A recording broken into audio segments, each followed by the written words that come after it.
কোটার জন্য আন্দোলন করে।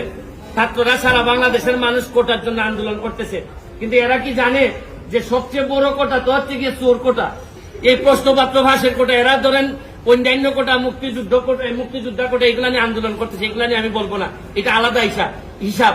কিন্তু জানে না, এরা যদি জানতো যে সবচেয়ে বড় চোর দুর্নীতিবাজ কোটাটা হচ্ছে গিয়ে বাংলাদেশের বড় কোটা, এই কোটার বিরুদ্ধে আন্দোলন করলে সব জিনিস সুবিধা আমরা পাইতাম। কিন্তু এটা আমি পরে হয়তো আরেকদিন বলবো। তবে এখন আমার বক্তব্য হচ্ছে স্পষ্ট, এদের বিরুদ্ধে কারা কারা প্রশাসনে আছেন তাদেরকে বের করে তাদেরকে আইনের আওতায় নিয়ে আসা হবে, নাইলে এই দায় সারা জীবন বাংলাদেশের বয়ে বেড়াতে হবে। চোর ধরার পর চোরকে বলবে যে 8 পয়সাতে কে কে চোর আছে বল।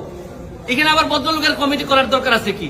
পিএসসি হোক, টিএসসি হোক, যত এসসি হোক না কেন, চোর যারা যারা বলবে এই জায়গায় পুলিশ যাবে।